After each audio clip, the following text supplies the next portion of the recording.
Welcome to Dialog Choices podcast again. What do you mean again? You keep listening, so we keep showing coming up. back unless it's the first one. Who knows?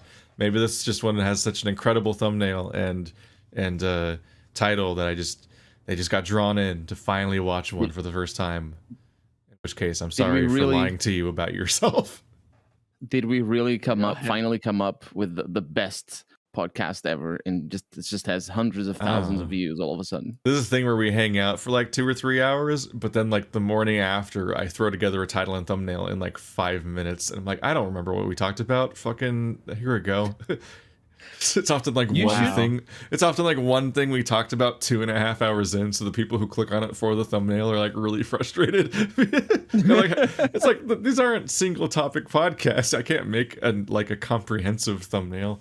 The moment in fact, I've made the mistake of trying to have multi-subject thumbnails before, and that just makes them much worse. And no one clicks on them. You can actually see the less clear and more muddled the thumbnail is, just hundreds of views lost. Like, it's so much worse than other episodes if there's not something catchy enough. The real trick is just to talk about Elden Ring for half an hour, and then Elden Ring's in the title and thumbnail, and then everyone clicks on the podcast because we mentioned Elden Ring. Like, that's that absolute. There's a very clear correlation in the last like 10 episodes where all the ones that mention Elden Ring have like 500 more views. Well, do you want to talk about Elden Ring? So you think how is it still popular? I mean, not much has happened this year. Stray is out. Don't talk about anything but the cat game. What are you talking? What are you doing with your life? I don't know anything about the cat game. In fact, the cat game has reached a level of popularity where, as a contrarian, I'm immediately like, no, I'll play something else. Wow. We'll see if maybe Patreon will vote for that one. We'll see. Otherwise, I'm like, I'm gonna go play Citizen Sleeper. It's a dice rolling game about capitalism. Fuck you. Oh, that sounds pretty good though. Citizen Sleeper actually is really cool. I'm very much considering playing that instead of Stray. Yeah, but all cats are anti-capitalist, and it's just built into their DNA. What I'm not looking forward to is that Ad Astra's ending, so I gotta go back to fucking Witness. It's like the randomizer is hard. No offense to any cats out there, but I do think that cats more than any other, if any cats listening, cats more than any other house animal personify capitalists. How? In what way? To the point where we say the big cats on the top. Fat cat. The fat cats. Yeah, we got all sorts of allegories for fat cats at the top of the capitalist food chain with the highest ivory towers, asshole spoon. Because they don't work. Cats don't work. They just, slip around all day and then have fun for brief moments of consciousness that they have. And they just, they'll demand everything from you and give no damns about whether you want them to demand or not. And they just expect it, and that's it. Whereas dogs are different. It's more of a reciprocal relationship. And cats are like, the reciprocalness of cats is like, yeah, sure, you work for me all your entire life. I'm going to give you 0.01% of the profits, and you're going to be able to retire. Profits? Yeah, sorry, I mixed up my allegories. But you know what I mean. Like, capitalism in cats is all I'm saying. Maybe you shouldn't be commodifying your cat. Yeah, no, my cat commodifies me. Uno reverse card. My cat commodifies me. I think your cat's a member of the proletariat, and you're the problem. I don't know. Actually, my cat is really nice. Checkmate. He's badly behaved, but he's mean. He scratches my feet when he wants food. He doesn't even request. It doesn't like meow or anything. It just comes up to me. And if I don't look at him and give him food, he'll scratch my feet. That's what he does. Then I know he wants food. See, it's what I'm telling you. It's like double standards. I don't know how that sounds capitalist. You keep ending the sentences with random terms and then having to retract them. Like, hang on, what was I saying? Yeah. If you agree with me, you agree with me is all I'm saying. Right? Wow. What? If you're just going to go with totalitarianism. There we go. We have a question Maybe. from Preed. Say you had a friend who isn't into gaming and you wanted to introduce them into different genres of gaming. What games would you all recommend as introductions to different genres? Like first-person shooter, platformer, RPG, action, comma, adventure, beat 'em up, fighting, puzzle, etc. First question, before we even answer this question, have any of us actually successfully done this? Got a non-gamer, A to play non-gamer games? to get into games via introducing Good them question. to something, because that's an important data point, because that's the difference between actually knowing what works and just randomly guessing in a semi-patronizing way of like, what are simple baby games for idiots? Yes. Because I got into video games via Ninja Gaiden on the Nintendo Entertainment System, so like, Wow. I know. So I'm just like, I have like, my first instinct is to think of something simple and unchallenging and a little patronizing and whatnot. But then I remember how I got into video games. It's like I didn't get into video games via like like what everyone's like, oh, show Roger Ebert Journey and stuff like that. I'm like, I got into video games via fucking Ninja Gaiden. So like, I don't know if the dumb baby thing is necessarily the answer, but also that's the first thing that comes to mind. Like, Yeah, I think I agree with you. I think like even for myself, I started out with things like Diablo 2 and Fallout 2 and stuff. So, I think my idea might be try to find media they already like and then try to find a game that specifically taps into that idea. Yep. And sometimes it could literally be the same IP, but oftentimes that's a terrible video game. But maybe it's not a terrible video game, in which case you can have a thing that has iconography that they're interested into, and then like that like makes them more interested in being like, oh, I want to know how to play the Alien game because I really love the movie Alien, and look, the xenomorph, I can look at the xenomorph and all this detail and stuff. Like that's like a different experience than like being like, okay, so I got this game called Journey. It's full of stuff that means nothing to you, and you should play it because it's a baby game where you just joystick and press A sometimes. Or my other instinct was like, introduce people to shooters via Doom because you don't have to look up and down, so there's fewer controls, or maybe maybe Portal because there's no like time limits for most of the game and it's not that hard. Because holy shit, first of all, do not try to introduce somebody to video games via anything that has left and right stick. That like one is move and really? one is like looking around in first person. That is some next level complexity to try to give someone to think about. Like, I don't know, let them try out like Super Mario 3D World, the Mario that's 3D but the camera isn't in your control. So you just run around. So you're running around and jumping, and you don't have to like. Cameras are really hard when you're new at video games. Yeah, dual stick is something you need to progressively learn, just like you did in real life. Same goes like for you're keyboard not and remembering. mouse. Yeah, like it's hard to remember what your initial reaction to using dual stick shooting was like, or dual stick anything, like because it is something that is so natural to you now. Like almost every game that you probably play does use dual sticks. Or at the very least, you're used to like using a mouse to control a camera and moving with WASD. But yeah, like what I do remember playing like Halo for the first time and being very upset about it. Just being like, this is not working for me. I cannot get my two thumbs to stop being dumb together. And I played a shit ton of Perfect Dark. But like having two joysticks was really weird to get used to. And then once you do though, once it like clicks, it's just like anything. And that's how I permanently ended up with look inversion in my brain, because I learned how to dual stick via Halo.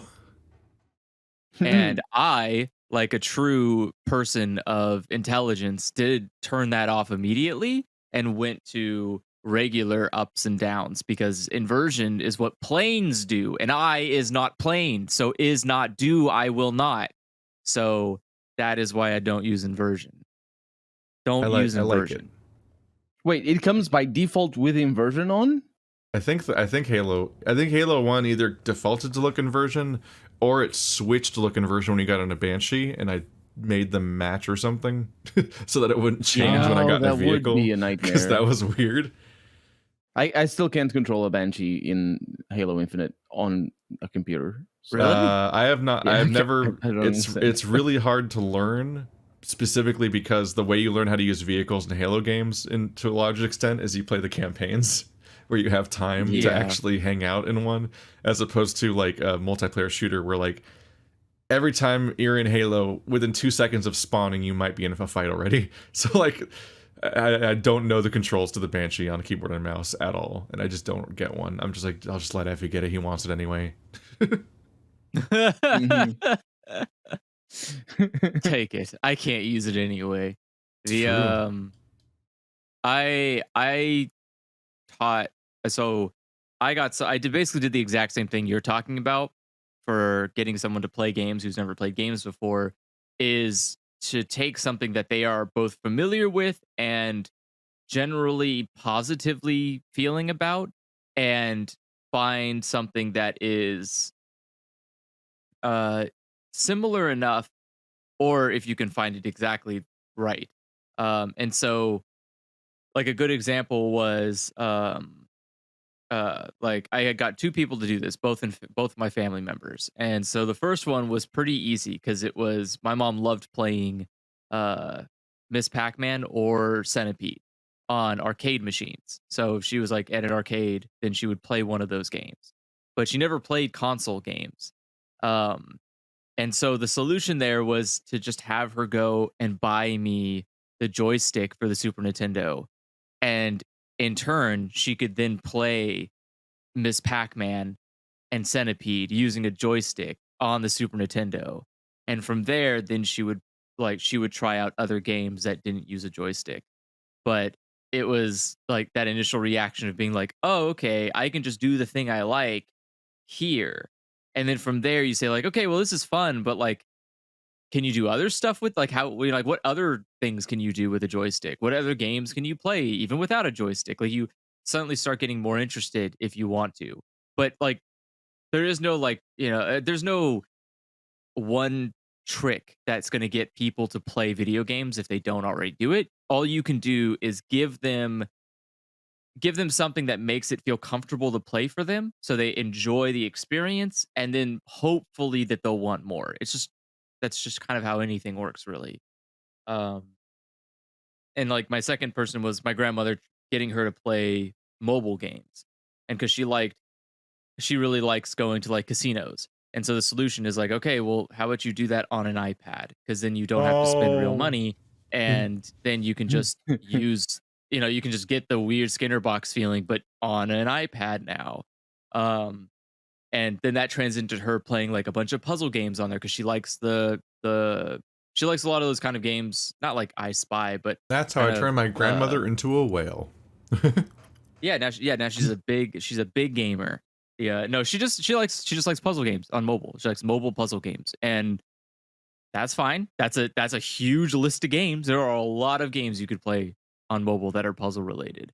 Um, so, and she does stuff from like The Room all the way to Candy Crush. Yeah, I was So gonna say there's The Room, there's House of Da Vinci, there's yeah, 500 hidden object games. yeah, she loves all of that stuff. So and I was like, here you go. Here's a literally unlimited amount of things to do. Like you're a retired person. Enjoy. You have unlimited time, basically. Um, so, but obviously it's not like she's going and buying an Xbox. So it's not going to branch out into. She's not a gamer in the sense of like what Reddit calls a gamer. She is what people who read the definition of gamer would call a gamer. She's just So somebody who she's a plays gamer. games now. She plays games. And okay, so now she did not used to do that. She used to be an old lady who crocheted and did old lady things like cooking, crocheting, But you cleaning and corrupted stuff. her. And then and then I said, you know what? Why would you do any of that when you can replace half of that shit with robots and then just play video games all day? Like, come on, get with the times that I do. I just let robots do everything for Now me. my It's grandma has easier. gamer opinions. Exactly. That's exactly what I want. I needed Just my the grandma to have worst more case gamer scenario. moments. But yeah, I don't know. It's I think that's the best way. I think taking something that they're familiar with, something that they are comfortable and positive about, and then saying like, "Here's the digital version, enjoy." That's probably your best Yeah. bet. But there's no just like reprogramming somebody to suddenly have a completely different hobby. Like if they're you're frustrated with their personality or their interests or whatever, that's probably not going to change. You have to like think that- want to play games. But like as an example of how comically hard it is to use right stick or keyboard or mouse and stuff, like there's just I think I've seen multiple videos where somebody introduces their spouse to shooters by showing them Portal, and they can't get out of the first room because like the first room requires you to turn around. That's like if you don't if without enough prompting, they will just like WASD and like just strafe around in that weird windowed box in the beginning of the game, and they won't like turn around to find their way out because the idea of using the mouse to turn is completely bizarre. Yeah, that would be the biggest puzzle. If you've never seen a first person shooter, it's like, wait, you can do that? Like I think of Basically. like as a kid, I told my friend's mom to put her mouse on the screen. Or not on the screen, but I said to put her mouse on the thing that that to click on it, and then she did physically put her mouse on the screen. Like she picked it up and pressed it against it. Like that's how you like click on something. And I just Yeah, I don't was not ready for that reaction. I did not don't think you're anticipate gonna that. succeed. You had a moment. You every now and then you have a moment where you just have to recalibrate, just your entire understanding of where everyone's knowledge is at and where you got to go and so on. Now that's a true gamer moment.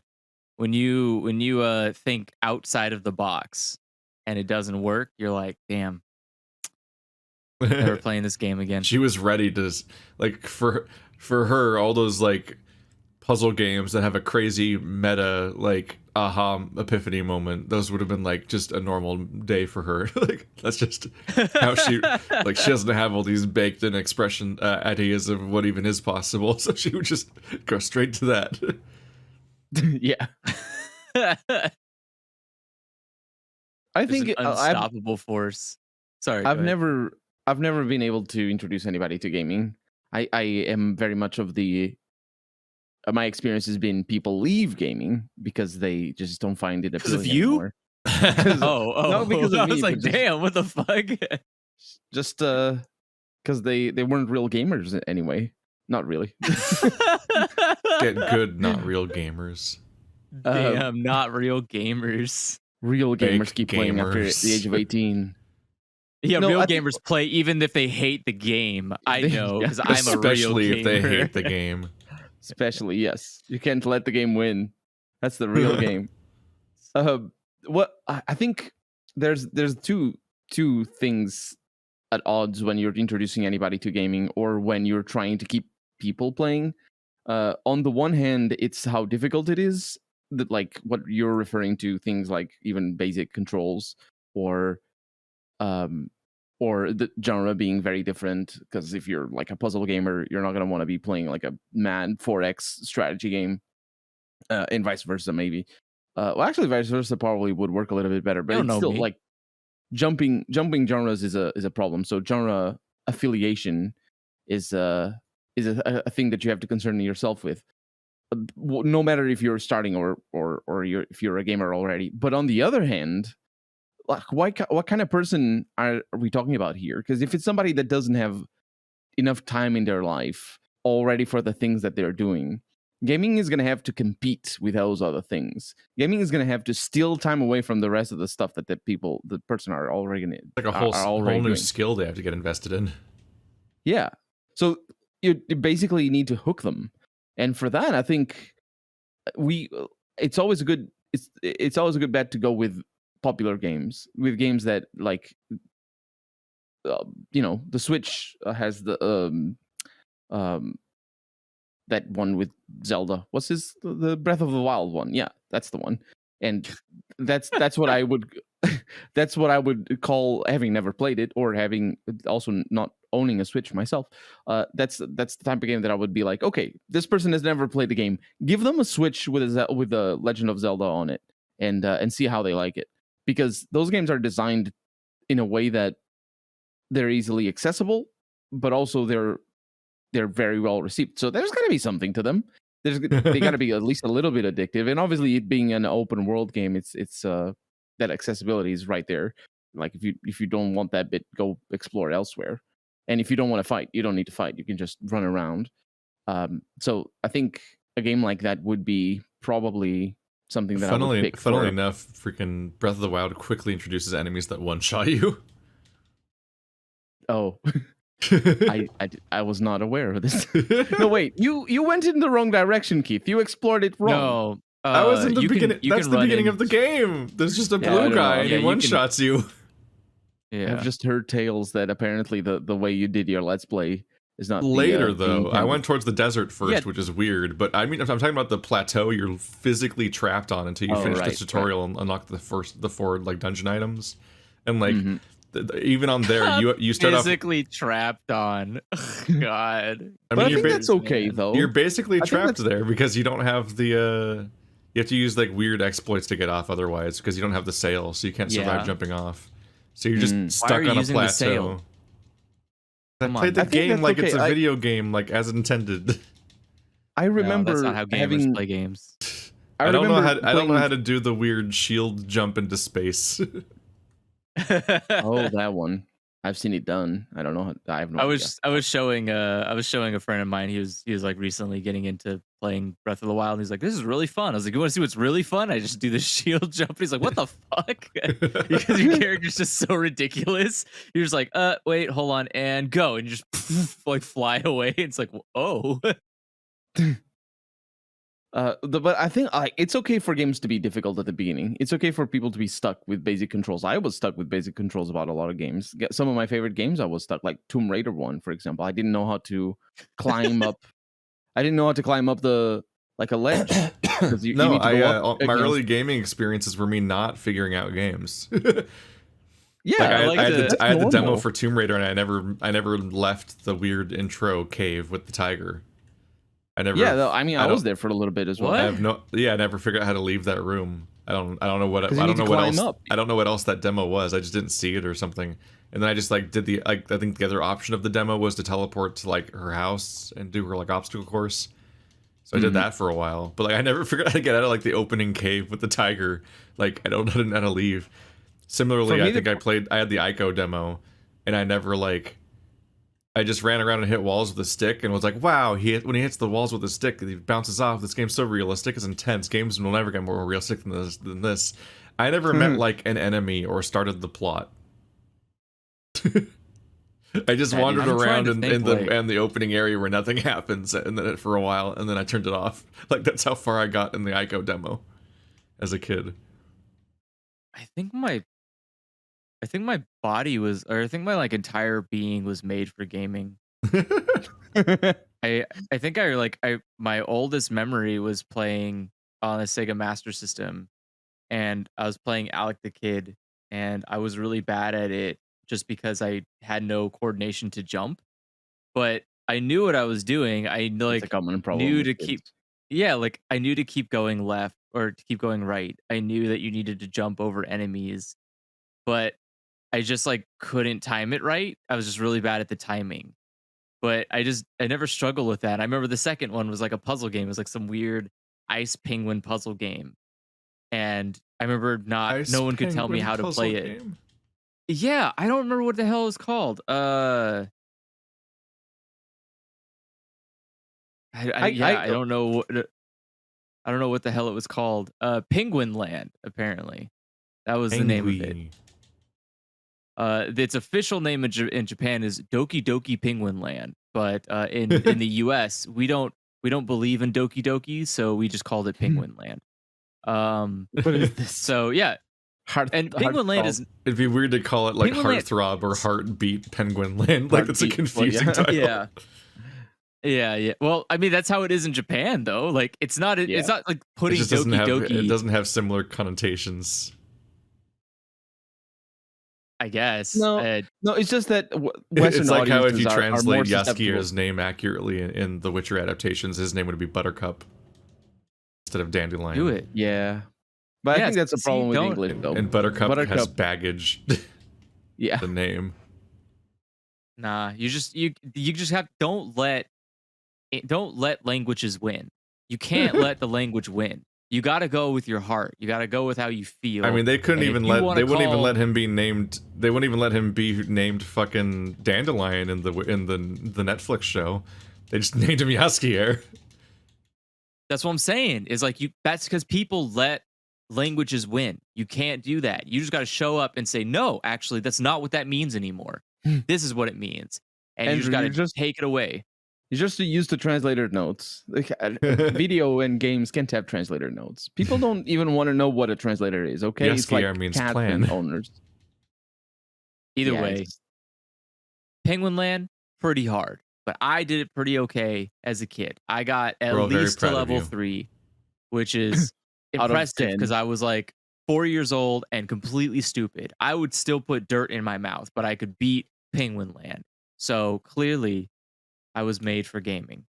Yeah, based on But my I experience remember- of playing games as a dumb baby, one of the things you gotta do is like, you probably have to just be incredibly patient with the person and also not show any frustration or like laughter or anything at like how incredibly obtuse they're probably going to be about certain things and have massive misunderstandings. It's probably And let them, frustrating to have like- somebody just like watching you over your shoulder as you try to play a game and like Yeah. correcting you too quickly or like getting very clearly like getting the let's play or comment section feeling of like them like just wanting to police your actions and fix your misconceptions and get you to do it right in a way where you don't learn it yourself or figure it out yourself, but also you're like you feel like this thing you're learning that's complicated and frustrating is also a thing you have to like perform for somebody. Mm-hmm. Yeah, because Like, some of the early victories that gamers have, or at least I see gamers have, and I remember having as well, is precisely getting through those first few blockades that you didn't even know you had. Things like, oh wait, you can save the game, and you don't need to play this tremendously big game all in one sitting and leave your computer on or something silly like that. And just having somebody give you all the answers as you're starting out is just it feels it makes it robs the person of those victories, because those victories, even though they're silly and you know it's just that it's not the game is not even for that, and those are side effects of the game not being made for brand new players. But if those victories are still satisfying and they train you as a gamer, they train you to look for more of those victories. And like obviously, the more part you of the play, part of the process of learning how to play a game is learning how to learn how to play games. Yeah, which is a thing you will have to do forever every time you play a game. You always have to learn something in the process. Ad infinitum. Never learn. But also, like, I'm somebody who is like, aside from my influencer status of like, because people are weirdly more collectively likely to listen to some person they don't know via a video or whatever, but like in person, I have like a 0% success rate of getting anyone to watch or play anything that I like and want to recommend that are in hobbies they already engage with. So the idea of getting someone to try an entire hobby for you is like, I don't even know how the fuck that happens. Like, I can't get someone to watch a show I like or like try a game. yeah. I'm trying to think. yeah. Like it's I've watched children play games, and it is similar in the sense where you're watching a kid and you do have to, you can't be overly cruel to them while they're being bad at a game. Overly cruel. What? Yeah, What do I like phrase it? Just you moderately. can't- you just it's fine to laugh at somebody who's not doing good. That's completely reasonable. Like if you see You're not someone gonna like failing a incentivize job, them you could be like, how to dang, get- come on, it's just an A button. What's wrong? How to with Get you? Throat Get it Punched by Your together." Spouse by Andrew Wilson. Exactly. But if but obviously you don't want to you don't want to like you don't want to you don't want to get to the point where you feel like you don't want to be frustrated about it. Like there's no reason to be frustrated about Yeah. someone doing badly in a game. It doesn't matter because it's not there's not like a I don't know, there's not like a police officer that's going to like take you out if your child isn't like beating Mario in in a set time limit. Like that's not how this works. So it's fine if your kid's sitting there and like can't even get past the first one or whoever can't get past like the first level of Mario. Fine, whatever. It's just enjoy. Just enjoy how fun it is to watch a human playing a game as badly as a robot who doesn't even have eyes is playing a video game. Like it is an enjoyable experience that you don't get very often because most people you run into can probably beat the first level of Mario. So like I couldn't. enjoy it. Enjoy it while you have that chance. It's a very rare opportunity.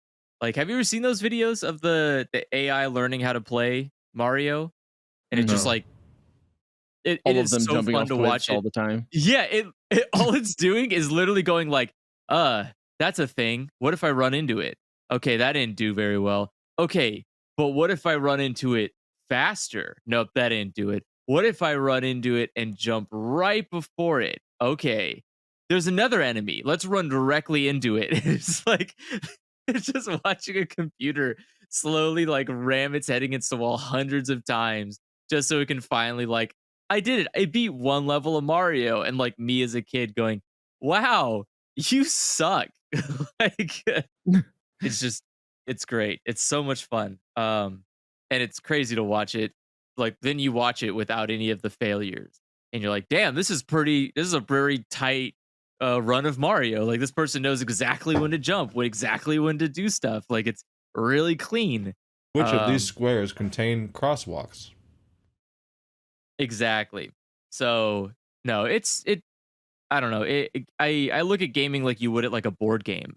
It's there, you show someone how to do it and they play it and if they walk away going like that was cool, cool. Now you have someone new to play games with. If they don't, then you just go, "Oh No. well, we tried at least." Like it's Friendship over, bye. it is yeah, exactly. Exactly. Just unfriend them on Facebook, cut them out of your life. And if anybody asks, just tell them they couldn't beat the first level of Mario and they'll understand. Everyone will Yeah. cut them out of their lives too. Like just complete social isolation. The first time I It's played Mario was in a school computer at the age of In a school think- computer, whoa. yeah, I think I was like a 9-year-old or something. And I couldn't beat the first level. damn. I didn't understand. Didn't realize Even we're podcasting with a scrub. I didn't Oh my understand you could God. run. See, now you get Yeah. it, Keith. Don't be overly cruel. That's exactly the kind of attitude you gotta have. Just the right amount. Yeah, I you don't- can I call don't a kid a scrub. overly It's cruel. fine.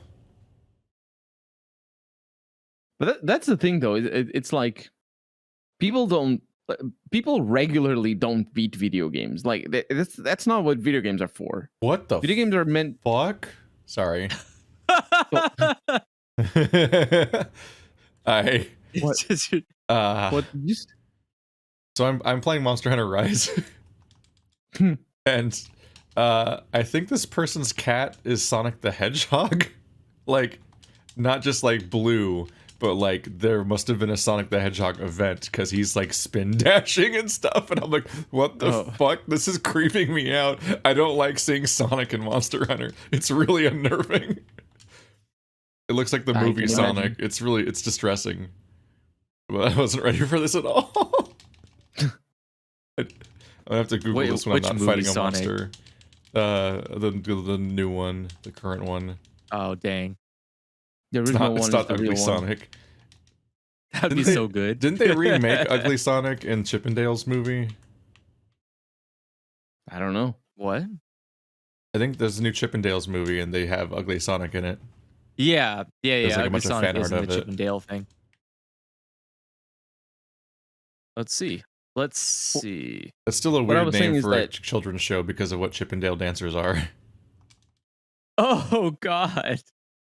Ever Yeah, thought there about was that? a you can by the way, you can also dress up your dog to look like Tails.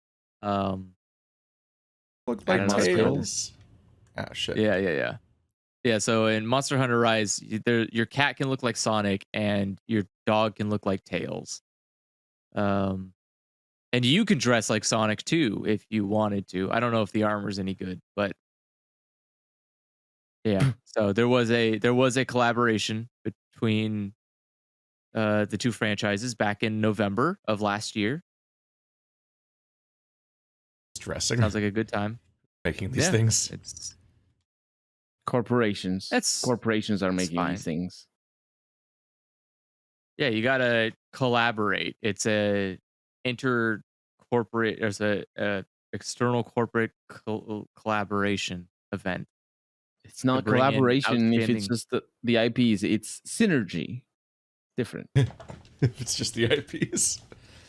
I never actually knew what the word synergy meant in IPs corporate aren't context, people. so They I just can't never use it. collaborate. Oh my god, I'm that's reminded of the fact that like fucking. I think it was yesterday. I had a comment on my Monster Hunter movie review essay video thing, where somebody saw the intro where I explained the setting and so on of Monster Hunter Rise, and it shows the like Japanese painting style like loading screens. And so somebody was like, how did they, why would Capcom let one of their other IPs rip off Okami? Oh no. Because this person just didn't understand the point of Okami, which was that the whole point is that not only is its entire plot a series of Japanese legends being slightly retooled, and it almost has almost no original story as far as I could tell, but it's also like much more pointedly, it's a well-known style that people associate art style people associate with Japan, and that's like the whole game is done in that style on purpose, and that's the whole reason you paint with a giant paintbrush throughout the game is because of the famous like thick stroke like art style that people like. I'm getting some serious baby boss vibes here, but Yeah, like, exactly. So I was like getting some serious getting some serious boss baby vibes from this one. or whatever. Yeah. Yeah, the I can't. I mentioned this just in can't believe Discord. that a Japanese company would do that. would They make a would just like Japanese art copy style Japanese game. art style. Yeah, what a Yeah. ripoff. That's appropriation. The Yeah. Someone's got Capcom. We got to cancel this company. They can't be appropriating their own culture like this. They can't But keep getting away with it. what's funny is that the Boss Baby was the thought I had, but somebody brought up this thing I was not ready for, where they included the they showed what is it, Plato's shadow puppets tunnel, and then the guy climbs out of that tunnel, but like instead of the animal shadow puppets images, it was just a picture of Boss Baby down in the cave. And he gets out of the cave and he sees reality for the first time, and he's like getting some serious Boss Baby vibes out of this. Jesus. Fucking incredible. I forgot we were talking about. I got distracted by seeing Sonic the Hedgehog out of context and wasn't ready for that. Fair. We were talking about being rude to new gamers to get them to never be gamers again. I was just saying that like people don't beat games on a regular basis, and that's arguably not what what games are for. Even the games that have like full-on narratives. I'm sure the narrative designers want people to see their whole narrative, but everybody else in the company doesn't really care. What they want is to appeal to as broad an audience as possible. I mean, obviously I'm exaggerating. Of course, they want people to beat their games, but they're designed to be entertaining right off the start. And you know, you could argue that a game that takes 20 hours to beat, even if it is a linear game like BioShock or something like that, can't reasonably expect a lot of people to see it. And I wonder how many people beat BioShock in comparison to, for example, beating Dark Souls or something like that. Do you know what I mean? I wonder if it's They just like, never knew the twist or where it goes. They just never I learned. imagine a lot of people don't beat BioShock. It's like played for a few hours and that's it. Yeah, well, but most people don't beat most games. There's stats everywhere. But like I'm picking BioShock because it's a linear game and it's not that long and it's narrative driven. So there's a lot of incentive behind beating it. Where in Dark Souls, it's like if you want to fight the same level over and over again, you can. And if you have fun with it, you can spend hundreds of hours just playing the first few levels and have fun. And that's only compounded with later games. It only makes it more accessible for that sort of play style. I wonder what the I mean first to say game is was I that beat. yeah, that's what I was saying. Like for new gamers, they have a tally of how many games they beat after years of playing, and it's only a couple. I remember being a gamer for like It might have what was been it? Teenage Mutant Ninja Turtles 1989 with the Game Genie for Infinite Lives. Playing co-op with my What? brother. We probably beat that as a kid. You cheater. The first game you beat was cheating? Maybe. I Game mean, Genie? no, Is no that a one cheat? no one's beaten that game without that. That's a fucking arcade game that's meant to kill you. I can't believe this. Wait, Yeah. is it? Are people not? Are really not? Is it really not possible?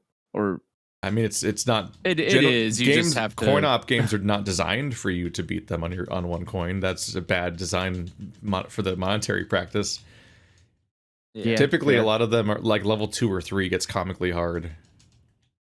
Like I always Yeah, I think think about Sunset Riders, which like has a really fun, smooth first level, and where you play as the 4 cowboys, and you get to that one saloon shootout and everything, and it's all a fun time. Then you get to the next one where you have to like run on top of a fucking stampede and then go through like there's like a train and there's like 50 projectiles coming at you from every direction and it's just noise and it's like welcome to the quarter muncher episode level. We got through the part where we hook you with the idea that this game's fun. Now it's time to take all of your money. It's a really deliberate, very obvious, massive difficulty spike immediately. Yeah, I Kinda want to like- say I Kind think of like if the I remember, Battletoads cruiser level. if I remember correctly, I think the Simpsons arcade machine was one of the few arcade machines I can get almost to the end of the game without needing to pay more than once. Yeah. But I've been able to but, single like, credit Time yeah. Crisis 2, and I think that's my only arcade game. damn, that's pretty good. That's a pretty good one. I played on the I- Sega Saturn. There was a CD that came with Konami's Fantastic Journey and Parodias, and I single credited both those games after many hours of mastering them. But that's my only claim to fame of that. Time They weren't Crisis that 2 is my difficult. all-time favorite arcade game. I put time Is the into one? that. Is that the one with the helicopter where you? What? It's like from above. You control an air. No, helicopter no, against- no, no. No, Time Crisis this is a is- series that has a pedal. It's a light gun Oh. series that has a pedal, and so whenever you're not holding the pedal, you're hiding, and so you step on the pedal to stand up and come out of cover. So it's a light gun on rails cover shooter series. And so you press the button to come out and stick out, and then anytime where the protagonist is moving, then you press the pedal to move, and you let go of it to go back to taking cover. So it actually affects your progress through levels at times and so on. And there's like physical hazards you need to dodge at times, but also taking cover is how you reload.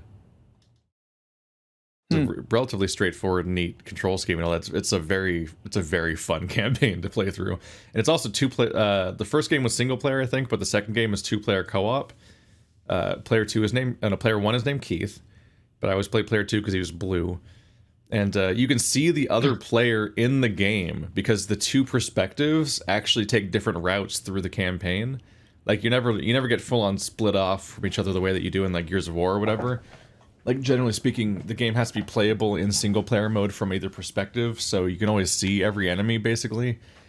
But you'll often be, like, facing the same room from opposite directions and have different perspectives, and you can see the other player where they are, like, ducking in and out of cover and so on.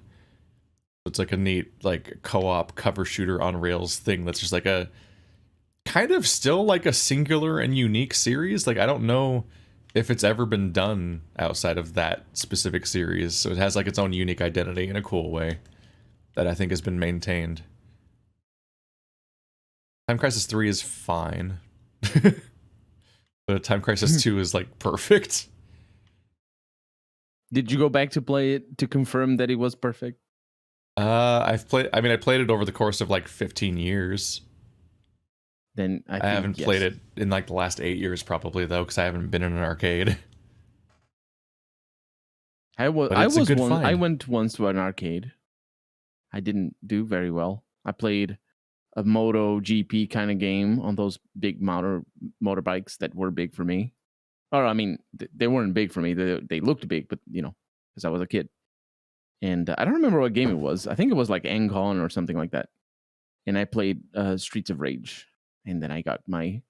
I understood why I couldn't go to arcades because I lost. Just I mean, yeah. I spent enough time in arcades to get up to playing DDR on heavy. Oh my god. Dance, spend dance, enough money, revolution, you dynamite mean. rave. I mean, it's not like I'm paying to win. You're just paying to play a lot for a long time. I know, but you need to practice, and you need to pay. That is the idea. Yep. That's like the business model of rhythm arcade games, is that you're building a skill in order to play like Drum Mania or whatever the various like games are, which means a lot of investment. Yep. They make a lot of money off of you while you get good at the skill that they made up. but they're very fun games. That's like my favorite. That's my favorite thing to do in an arcade is play rhythm games. There was an entire floor in in one of the arcade places I went to in Japan where like there's one whole floor dedicated to rhythm games, and it was it was so nightmarish where you're like, oh my god, what is that? What do you Would you like some noise pollution? And it was very loud.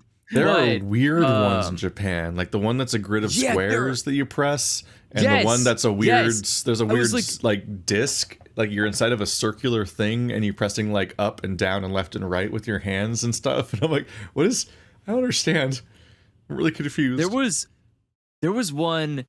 Wow, what was it? I was playing one with me and Joe were playing one, and the idea was that you had to spin like spin this knob in time with the music to do weird stunts based on the music. It was so confusing but easy to play. Like, I couldn't explain to you how to do it, but if you played it, you'd be like, yeah, this makes sense. It's just like, does it? And yeah, it does. And there's just so many that are like that. There's just so many rhythm games in Japan that are just exactly like that, where you're like, this is very confusing to look at. And then you start playing it, you're like, oh, okay, I think I could play this a couple of times. And you look to your left and there's like a guy who's just, I don't know, fucking doing after images like it's Dragon Ball Z, and he's moving so fast, and you're like, what are you doing? What is happening? He's playing bag on heavy. Right? It's like, I've been here all my life. And I'm like, I've been here for like 4 hours. Fuck. Like, I've been here too for much already, 25 years. It's really 4 not. hours. It's really not. You could spend 4 hours in an arcade. And I mean, I'm sure I could, but I often did. I think I've talked about this before, but my parents would go gambling and just drop us off at the arcade of that building and just leave. The best possible outcome. That was our daycare.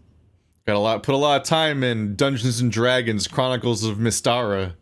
That one Capcom game where every time anyone casts a spell, the entire game pauses and everyone gets to watch that person cast a spell. We played that actually. We played the console HD port that came out a few years ago. We did a series on Chronicles of Mystara and Tower of Doom, I think. that one sounds familiar. Those you play as they have like pre-made characters like D&D to be like play as the human cleric or the half elf archer or whatever, and then you just play a side-scrolling beat 'em up like of the kind where you can go up and down a little bit, but you mostly side-scroll and you just beat the shit out of people. But in that one, you have spells and like, so everyone just does like very hype Final Fantasy X style spells. But whenever you do one, the entire game freezes and it just shows you casting the spell and then the effect happening on the screen. So like it's like there's a hypeness to it, but also like a fucking like a backlogging of events sometimes where you're just like, Jesus Christ, can we get on with this? Everyone's taking their turn. Sometimes you're just like, come on. And someone's like, oh, I just got my magic spell. No. Yeah. Just like, I just want to play. Stop doing this.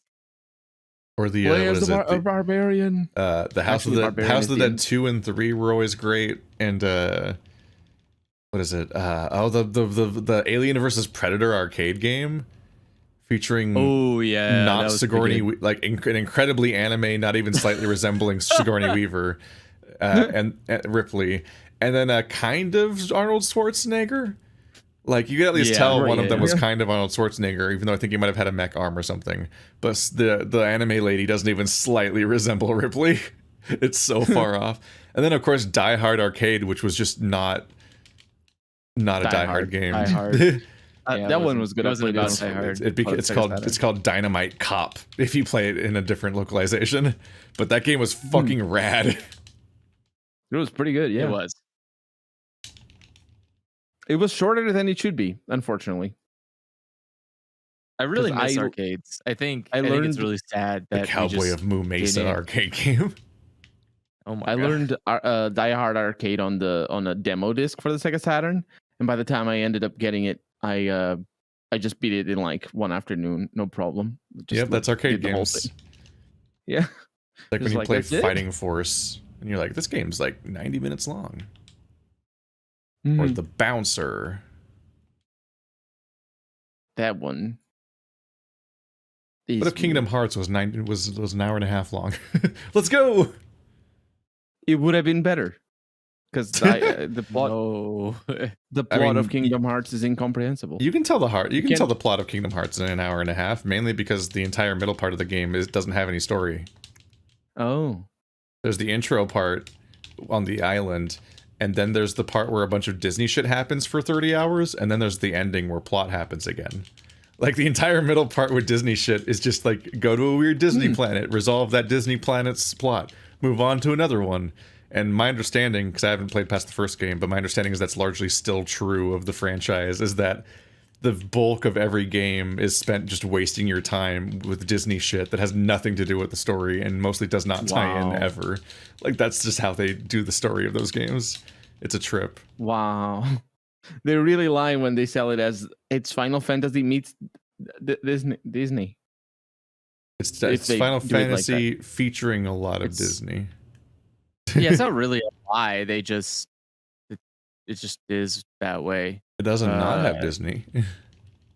Yeah, I mean, it's got it. I think you're playing the appeal of playing Kingdom Hearts is that you're either really into Disney or, confusingly, you're really into Kingdom Hearts. Or, sorry, are really into Square Enix properties. Like, you really care about Final Fantasy and whatever. So most people are playing it because they want to like go and hang out with a Disney character for 30 minutes or however. Because they just won't let it go. Depending on how bad you are. Yeah. They can't let go of their childhood. And that's why I gotta beat people up with Winnie the Pooh. Like, it's just Christopher Robin Smackdown. It is. I appreciate that Kingdom Hearts, at least from the surface, is insane. Like, when you look at it, you go like, "What is this?" And that is good. I think that's fun to be like, "Why is there just Disney characters next to real people? That doesn't look okay. You shouldn't be doing that." Like, it doesn't. Like Mickey Mouse standing next to. It's like Sonic and Selena.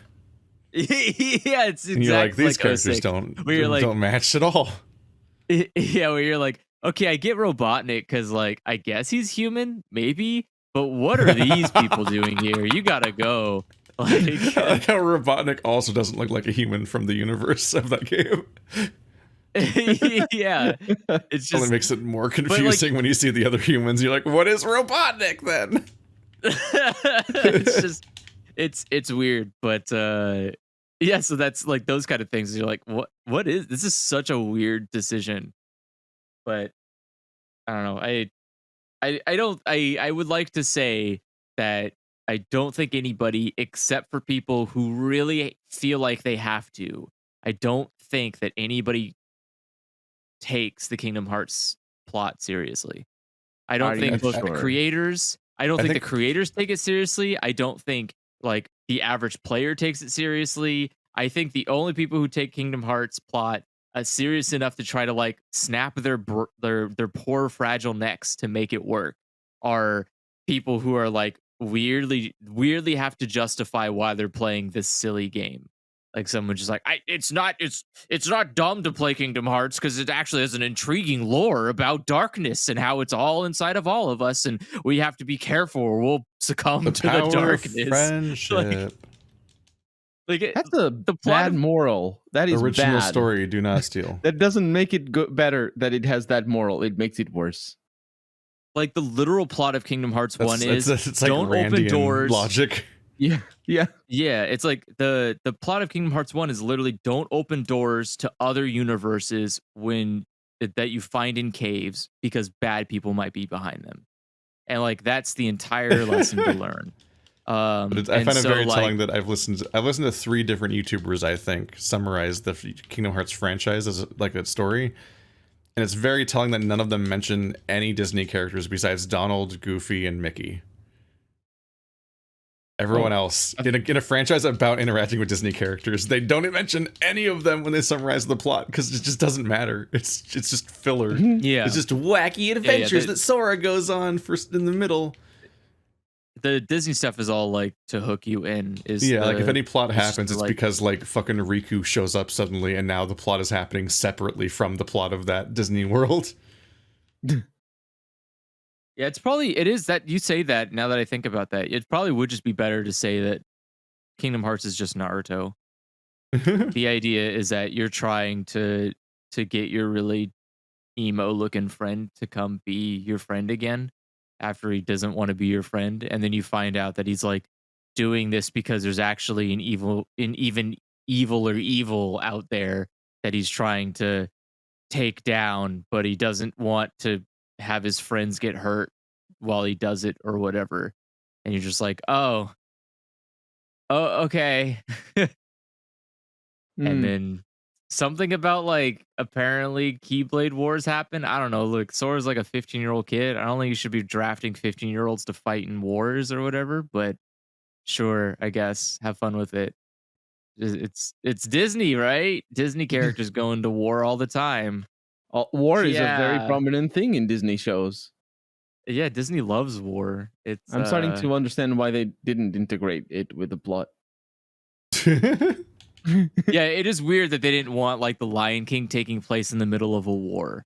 It's so weird. I can't understand why they didn't want Mufasa just like leading troops into battle. It's a missed opportunity, honestly. Disney really needs to like loosen up and just let their IPs be used for war like they used to back in the day. Come on, guys. There probably are legitimately like a bunch of rules about what you're allowed to do with Disney properties and so on. In Oh those god, kinds of I pieces of imagine. media, Yeah, I which imagine like they probably are so hamstrung that they actually do probably deliberately write them to not have any of the Disney stuff be important. But that just all the more reinforces the idea that's just like this marketing gimmick and completely irrelevant to the actual content of the game. Fuck, stop it. Yeah. I've been told that supposedly the next Kingdom Hearts is going to just be the plot of Final Fantasy 13 Versus that got scrapped. They're just reusing that now for Kingdom Hearts. What? Wow. Which is just a fascinating thing to be told. and that goes Maybe we'll finally And find out again, if that that was goes ever going to through- be a good game, because fucking it's really weird. Like Final Fantasy 15 was so trash, but one of the weirdest things is that you can watch old Final Fantasy 13 Versus trailers, which is what became 15. And like you can see Noctis and Luna Freya interacting, and they have like actual conversations with personality and so on in these like old cutscenes that were shown of the game that never came out. And that's like a big deal considering that they're characters who essentially never interact in, you know, the game they're actually in, despite them being the main characters and that being the plot. Like that game just bizarrely drops the ball compared to its own like pre-release trailers of what it could have been. And not in Was the it usual way, rushed, not though? in like the Monster Hunter kind. I mean, not in the No Man's Sky kind of way where it's all a carefully curated lie about how good the gameplay is. It was literally just a trailer of plot, and then the actual plot doesn't contain that because it got retooled. But the one that they replaced it with was just a nightmare train wreck thing. I don't. But did you think it was better, or was it because it was rushed? 13, it had a very troubled development where the leadership kept changing. And the whole thing kept changing directions. And at one point, they clearly decided to make it The Witcher 3. So, like, it very clearly, in response to the popularity of Witcher 3, just has, like, this really pointless open world that is, by and large, the most enjoyed part of the entire game. Like, people consistently enjoy the open world more than anything other part of the game. But in like practically chapter 3 or whatever, like I don't know the numbers, but like it's very quick, like relatively early in the game. If you follow the story, you leave that open world and you never come back.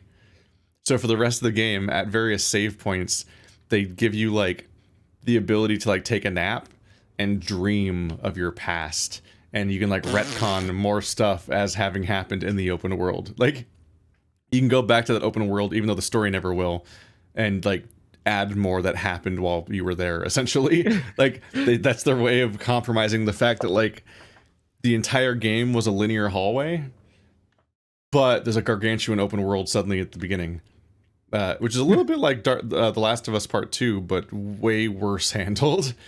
Because like The Last of Us Part 2 did have that one weird pseudo open world area where you can hang out and bond with the characters a bit and have some interactions and play Take On Me on your acoustic guitar and stuff. But like this was like, we're talking like, this was a pretty big world where you could like train chocobos and take on like missions where you hunt monsters and you like level up your monster hunting rank like it's fucking Monster Hunter. And like there's like a whole bizarre, like you meet all these NPCs, you live through a fucking cup noodle commercial and so on, and like all these bizarre interactions.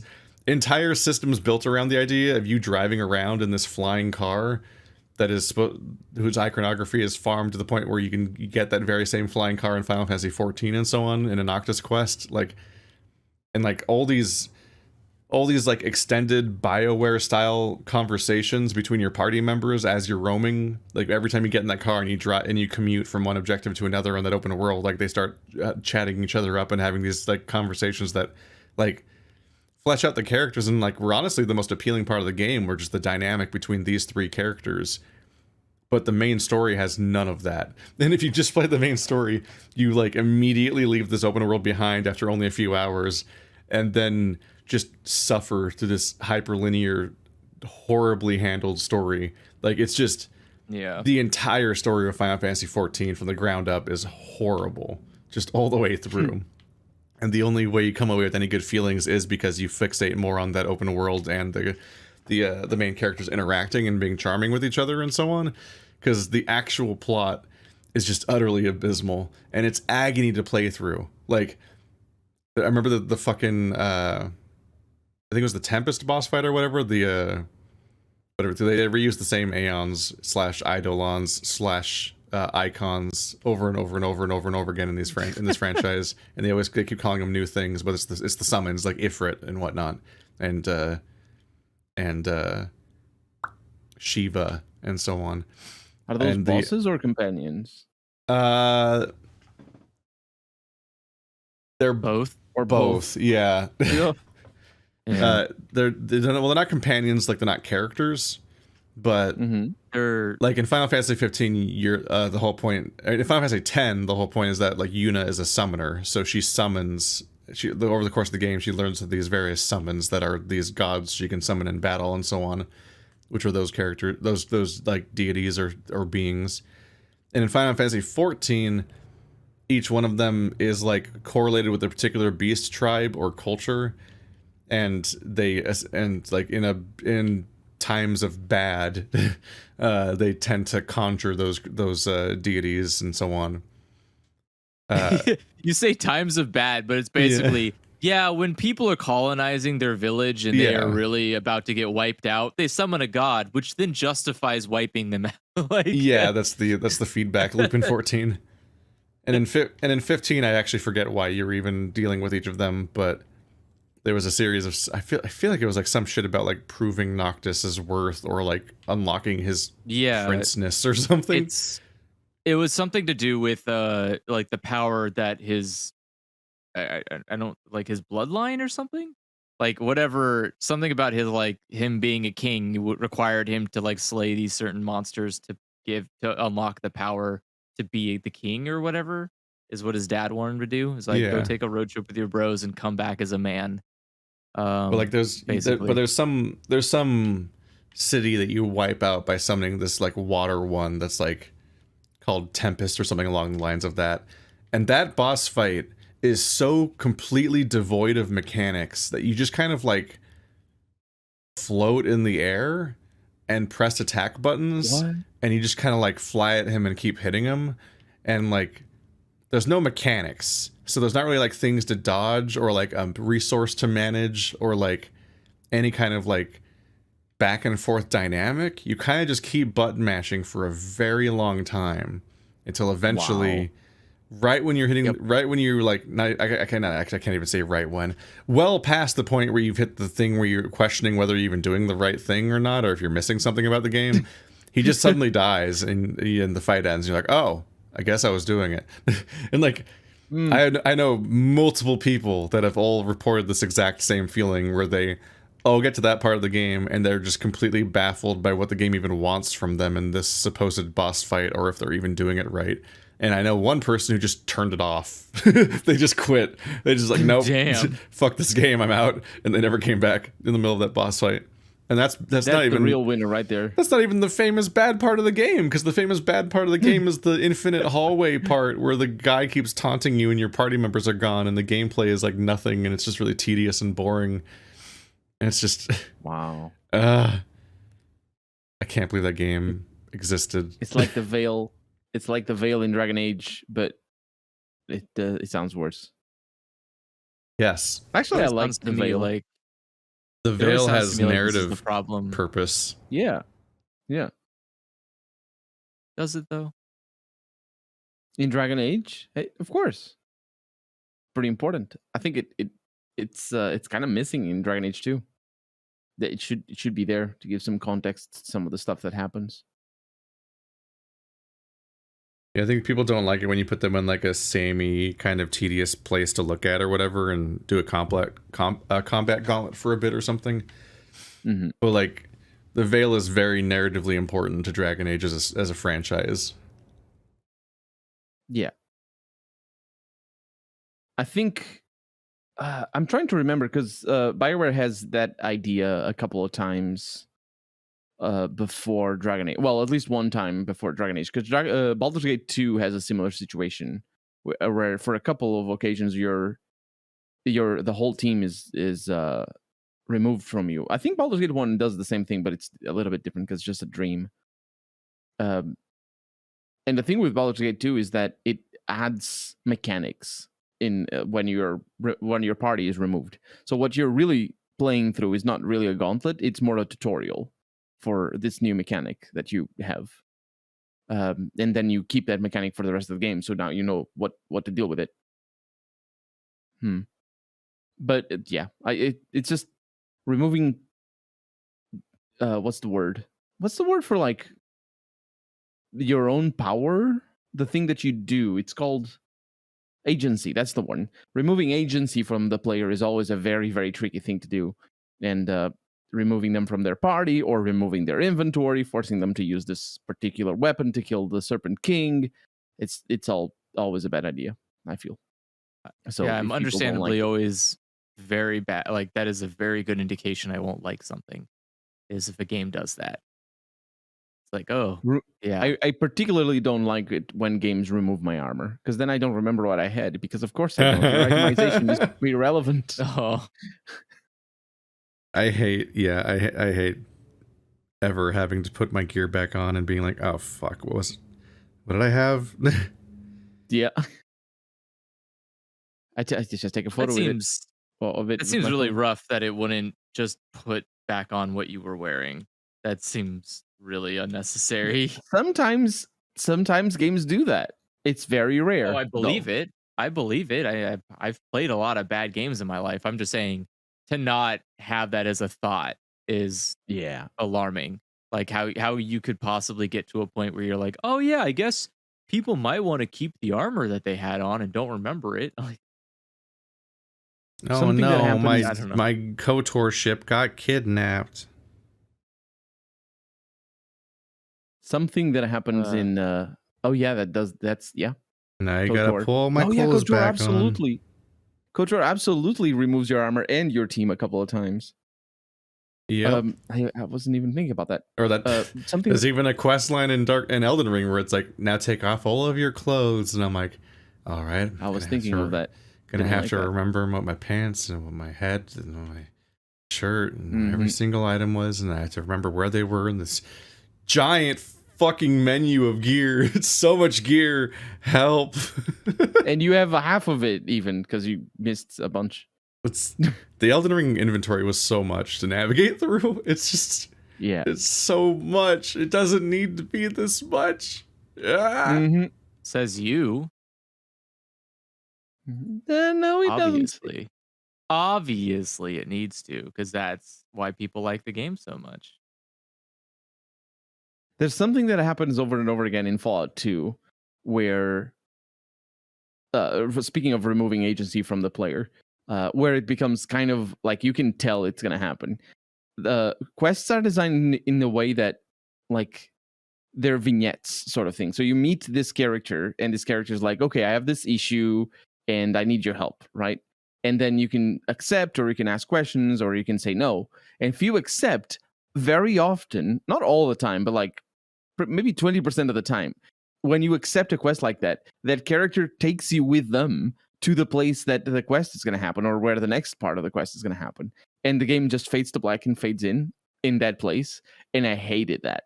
That's like the one thing I dislike about Fallout 2 the most is the fact that it just teleports you. And I don't like it because Fallout 2 is sort of an open world game where, like, you're doing other stuff. You just meet this guy and he's like, okay, I need your help. And you're not going to say no because that's a no to a quest. So you say yes, and guess what? You're not doing the stuff you were doing already before. You're off in God knows where. So you need, like, it's difficult to keep track of what you're doing because the game keeps literally teleporting you away from the quest that you were doing before. So agency is very important to respect. Or what if we just make the entire video game a cutscene? No cutscene. All in game. Immersive storytelling. That's the best stuff. Yep. I love immersive storytelling where you put your hand up to your ear and walk really slowly, and it won't let you open doors for 3 minutes while the conversation plays. Oh no! Well, you're referring to a certain game. What is it? Several games, but like the Gears of War yeah. series, for example. As he'd walk They through do the that? environment, there was just dedicated hallways to walk through, where it's just like, here's the part where the conversation plays and there's no other gameplay, and you just press forward to feel like you're still interacting. But that's not immersive storytelling, though. That's just a It's dialogue. not good. What drives me crazy is every single game that creates a fucking commute of some sort. Like, they either make you walk down a hallway, or you're having a drive or something, and then you fucking arrive at your destination too fast and it cuts off the conversation. I'm like, Yes. did you not play test this? Did you not check the duration of the conversation versus how far you were making me drive? This happened in fucking, like, in Psychonauts 2. There's like weird cinematic sequences where you're supposed to basically just like hold forward or something, and like there's one where they put you in a boat in some kind of dark dream space or something, and like immediately I crossed the threshold to cut off the cutscene. I'm like, how did I know I was supposed to just sit here and wait? Like, why didn't you test this part of the game? It's so fucking weird. I had that problem a lot. I basically, like, anytime someone was talking to me and I still had control over my character, I just didn't move. So I was like, I'm gonna skip this. I know where I need to be. I know exactly how to get there really fast, and I know the game's just gonna immediately go like, well, fine, you don't want lore. And it's like, what? Why would you just don't do this. Don't give me exposition in the middle of gameplay that can be cut off by continuing the game. Like BioShock does this just fine. You have a little audio thing and you can listen to it if you want, and then if not, you don't. And you just move on with life and it doesn't matter. But like I can literally go into a cutscene in BioShock and it'll cut off my audio log. And then when I get out of the cutscene, I just press a button and it starts playing the audio log again. Mhm. Okay, that works I, out f- fine. I Like, found something in the Witcher 2 right now that is related to this and really infuriating. It basically is you exit a cave and your character is talking to another character that you're accompanying, but I'm doing it like you, Andrew, which is they're talking, I stop because I don't know if I'm going to be attacked by monsters. I don't know if I'm going to arrive at the destination. Whatever, I'm just going to stop, let them talk, and then I do my thing. The Witcher 2 does a thing where the characters actually don't continue the conversation unless you move. So, like, they're talking, you stop. And then when the line is done, you need to move ever so slightly forward, and the next line happens. And it's just, why did you go through the lengths of programming this rubbish when harpies are attacking me and they make so much noise? If you do the thing normally, you cannot understand what. I don't remember who the character is. It's the elf in the Yeah, it's in the rough Witcher 2. because the entire premise of having dialogue that plays while you're playing the game, like the BioShock audio logs, for example, is supposed to be that you can keep playing the game. But that only really works if they somehow know that you continuing to play the game is just going to be you looting shit in BioShock and not a fight happening. Because the moment a fight starts, it's like, well, this message is dead to me. I'm not hearing this, and I also can't think about it because shit is going down, and this is full multitasking mode now. But also, I've had the approach of standing still backfire because I've played the Stanley Parable. And there's a part where you're supposed to be experiencing some crazy stuff happening in this hallway. But I just stood there and listened to him talk for like 2 minutes. And I'm like, wow, he's going for a long time. And like, even that game kind of conditions you to the idea that like, if you move, you'll interrupt his dialogue because you'll be making a choice of some kind. So you start to like intentionally stand still at times. But there's segments where you ruin the entire set piece if you stand still at the beginning of it and aren't like running through it while the voice is playing. And it's not always clear which ones are which. That sounds to me like the time you make it, trigger the pendant, stop the dialogue in the middle. If your player's not moving, make it not say the dialogue that matters. sounds like Womp a womp. personal problem. Yeah. Have you The tried thing not that having baffles me, personal? the thing that baffles me is how game designers don't know that you immediately stop the moment your characters are talking. Like, it happens so often that you arrive at the destination before they stop. They gotta play more video It's games. Yeah, I think it just comes down to one of those like, well, when talking's happening, they're not just gonna go and keep playing, right? Kind of mentality, and that just I'm not isn't how that sure. works. Like I'm not sure that I that's don't what. know, it just seems weird that you would allow people to skip dialogue, knowing full well that you have not included any kind of prompt or any information letting the player know that, like, hey, just so you know, if you go through this door, you just don't get any more cutscene. You just don't get any more information about the story. Like, there's not even a prompt to say, like, hey, I hear like the game even coming up and saying to you, it looks like you're going through a door before the audio is complete. Do you want to do that? Because you won't hear the audio. Like, just any kind of Yeah. indication that you're about to make a mistake would Mm-hmm. be nice. Because, yeah, or like moving. It's like, oh, I see that you're moving. Did you know that moving is going to actually cut you off from knowing what's going on in the game? Because I bet most people would be like, oh, I'm going to stop moving. Like, it's just, Yeah.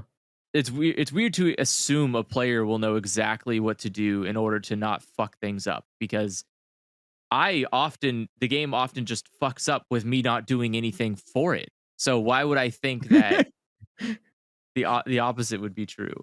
Like, Yeah, when you're it's actually doing things that they wouldn't fuck it up. yep.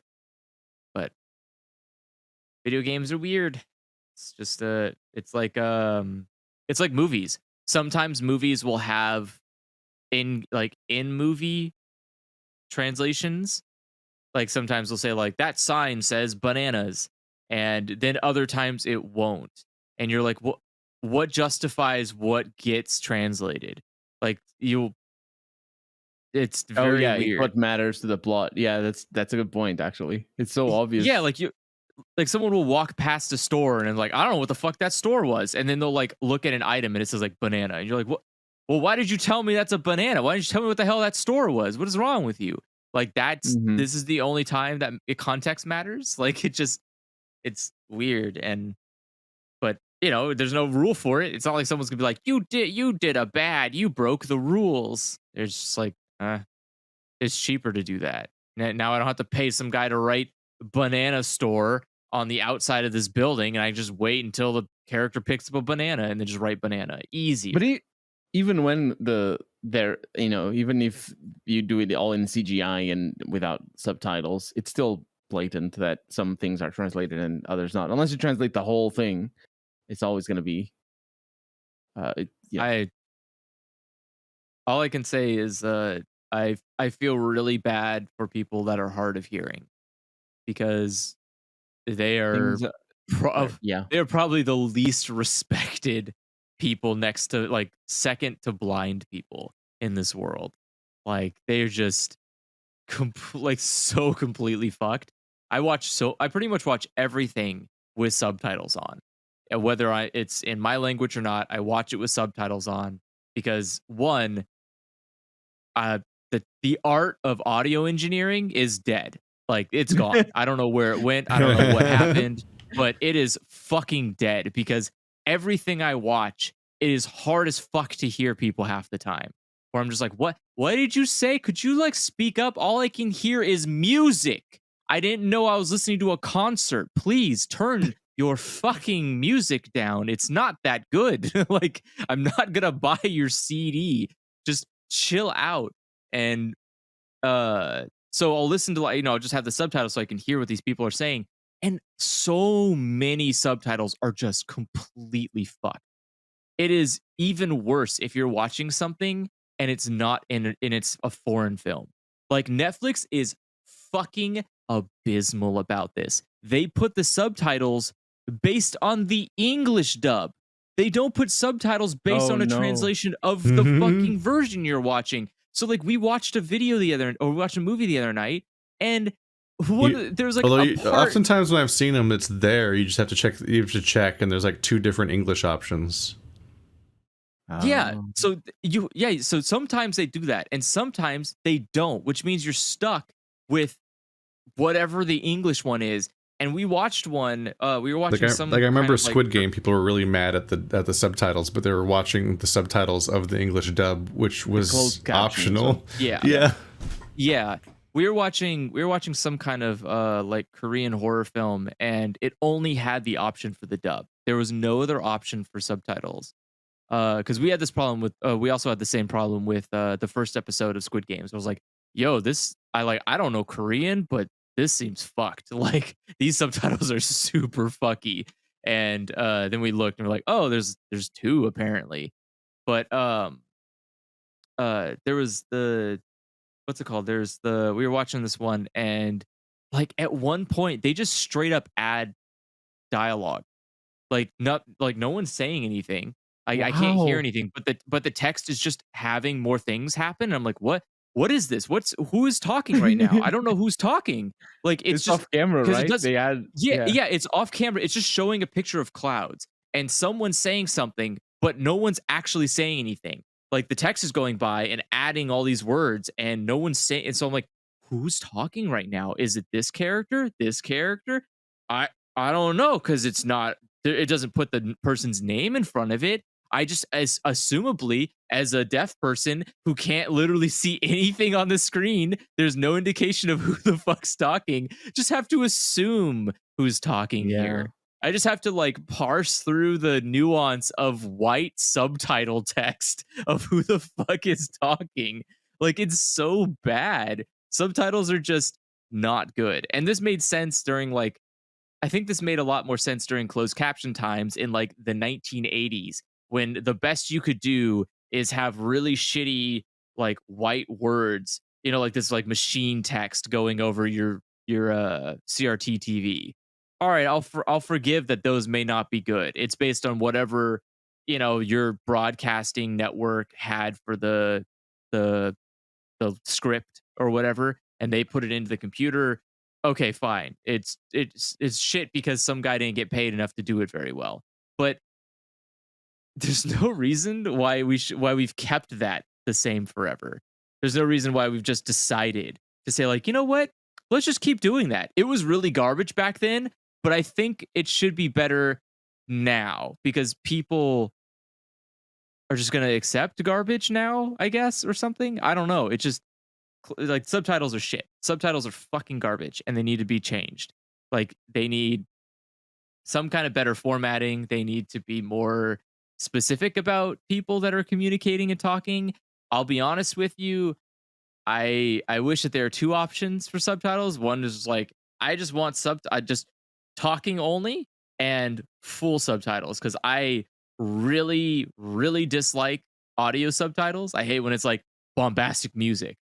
Cool. Yeah. That's awesome, dude. I'm stoked about your bombastic music, but shut the hell up. People are talking. I don't want to see bombastic music show up on the stupid subtitle thing while I'm trying to read someone's dialogue. It's just, Breathing intensifies. yeah. And so I can only imagine, again, so imagine if you're blind. My ears work perfectly fine. Too bad I don't have fucking Daredevil audio interpretation because I can't hear anything over the sound of fucking music drowning out all the Bombastic people. music, you mean? So I can barely make out who it is that's talking, but now I can't even hear who the fuck is talking. Great. Like, it's so Wow. good. So good. I love it. But it's fine. But you're right, right? though. It's just- People hard of hearing people, like it's just not. Let alone actually deaf people. It's not. You say that in movies, in video games, it's even worse. I noticed a design decision in Elden Ring that I thought was completely avoidable. And now I'm not hard of hearing, and I actually don't know anybody personally in my life that is. So I might be out of my depth here when I say this, but the in Elden Ring, you need to collect these scarab little things that have, well, you don't need to, but there's these secret things that you often cannot see. You can hear them before you see them, and they have like this twinkling sound that is very high pitched. And I bet that people who have tinnitus or just are hard of hearing, they cannot hear that because it's so high pitched. That's the first thing you start to lose is the high frequency sounds. And it's like I can hear them easily because I have, even though I was an amateur musician, I always have been taking care of my ears or my hearing, and I'm fortunate to still be able to hear all the things. But like I bet it's just impossible for a lot of people, even like just normal no injury people. Like if you're older, I bet you can't hear the scarabs in Elden Ring, and there's no reason to do that. Just add I mean, a little but thrum you or something. you could still do that, and you can also just have subtitles for that. So you could have a subtitle that says like "little dinging," and someone's like, "Oh no, that's a scarab." Like it's. I mean, that's a detail that I mean- Overwatch does, for example, is that it has it's specifically known for its audio cues, but it also has subtitles for all of the audio cues. Overwatch has great accessibility features. Like I do not like Overwatch, but I appreciate that every part of Overwatch is pretty accessible. You can change the colors like of the teams. You can change you can like get subtitles for like everything from dialogue to alts only to like sound effects. Like you can get so much accessibility in Overwatch. It's ridiculous. And then you go to a game, then you go to like any like Elden Ring and you're like, "Hey, what are your subtitle options like?" And it's like, yeah, we don't really support subtitles at this studio. And you're like, "Oh, that's cool." Well, they do have subtitles, just not like sound subtitles. They're not very, they're not very good. They're just basic dialogue subtitles, which is not even that great either because it doesn't really tell you who the fuck's talking. So you just Yes. hear someone say like, "What are you doing?" Who said that? Was it the dog on the ground that's dead? Was it the fucking god in sky? I don't know who said that just now. Could you put a name? Like it's the And that's one of like the that's one of the stupid. cases where, as happens very often, accessibility is good for everyone because just adding a name behind the subtitle is such a good thing for Elden Ring because you just cannot tell. People assume you know the people you're talking to. They may say their name maybe once at the beginning, but I'm convinced a lot of the characters don't present themselves. And like A they lot have of them such lie enormous about what dialogues their name anyway. is. Or lie, yeah. Just to But make things then more it's like it confusing. doesn't matter. I hope my name was Mrof instead of Mreef. Good for you, mate. Ugh. I would love if the subtitles like spoiled who their real name was. That'd be That fantastic. happens sometimes. Some Like, games do that. I that's don't great. mind that. I don't mind That's spoilers. amazing. But also, it's funny if That is- it doesn't. Like you just have like weird definitions of the person that you're talking to. It's a mysterious old hag, and instead of like defining them as shadowy, croaked voiced figure. Those are two descriptions that could fit the very same person, but the how you describe the person is also telling. But yeah, I think yeah, as you said, I'm very adamant that accessibility options be very like start becoming a lot more consistent and of good quality because it's not that I need them. I don't need them myself, but I often will use them because they make things convenient. Like it is convenient to be like I personally like to be able to change colors in games. Especially when it's like red versus blue. I don't like stuff like that. I prefer to set it to different colors. Um, Mhm. because a lot of levels tend to not facilitate those colors well. Like unless you're playing something ugly like Halo Infinite, where it's just so comically ugly that red and blue work because it doesn't have any other colors. Like it's just a fucking vomit mess. And you're like, oh yeah, this works. I will never run into a situation where I'm like, what is that? It's really blending in. But Overwatch has like too many colors. It is fucking peeing colors into your eyes, and you're like, oh shit. All right, well sometimes the red and blue don't fucking look very good. It just kind of all blends in together, and it's hard to see it.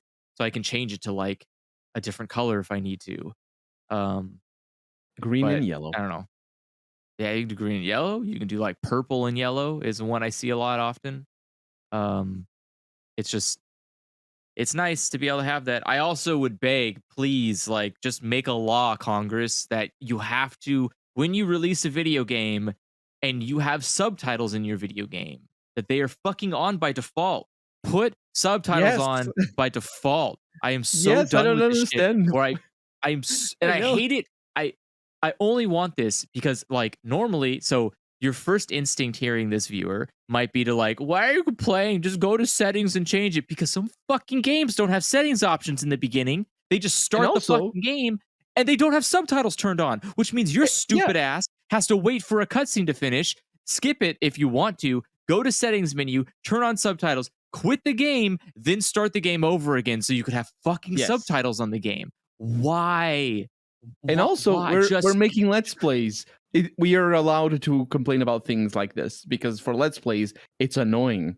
It's how often do you see a streamer being like, "Oh, let's play this game," and people like 20 minutes in, "Oh, you forgot the subtitles."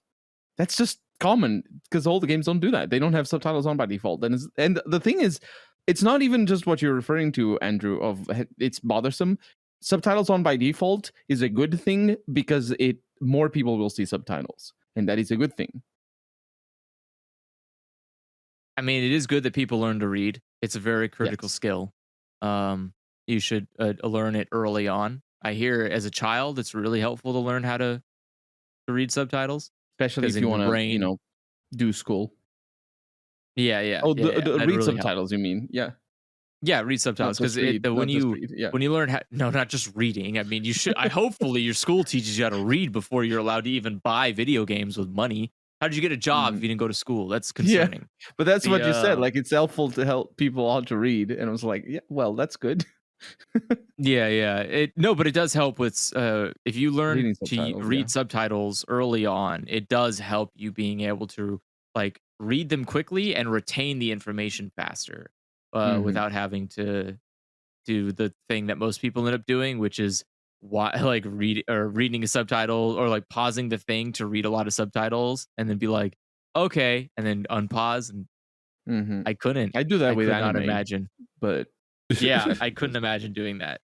That it's sounds there's just so much animation in anime. Unless it's like a really rubbish yeah. one.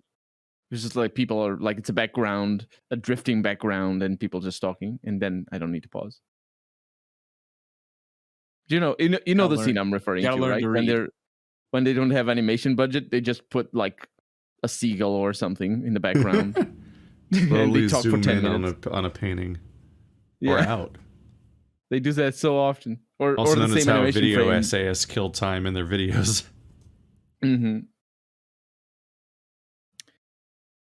But yeah, and the thing is, Exactly. like it makes people obviously be capable of reading subtitles better, but also it like I imagine for American audiences or English speaking American audiences specifically, it allows them to enjoy foreign movies better because I'm familiar with that enough now, but I remember being surprised seeing people being like, "Oh, I don't watch French movies or anything because I can't read subtitles," and I'm just like, "Wait, that is a problem. You can't read subtitles at the age of 20 something. What?"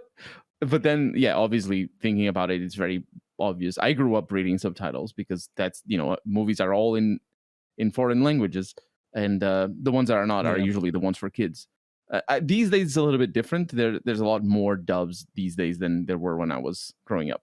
But like, it's it's just a fact of life that you're gonna read subtitles if you live in a country that doesn't speak English or French or Spanish or German. There we go. I think those are the ones that dub the most, or I suppose. Well, actually, I don't know how Asian countries do it. I imagine in India there's a lot of dubbing as well. Depends on it's always country to country. Japan will Hmm. often dub stuff that it gets in. Like most stuff that goes to Japanese movie theaters is usually dubbed, but Oh. there are rare instances where they will put subtitles over something if it's like a movie that sometimes they'll do it for movies that they don't want that are better not dubbed. So like Hmm. some action movies and stuff like that could be better not dubbed. So they'll keep it that way. Um it's all like a really up to it's like it's arbitrary stuff. It's always Hmm. just Yeah. like I think this movie, it's like we do that here too. Not every movie has a dub that gets put on Netflix or whatever.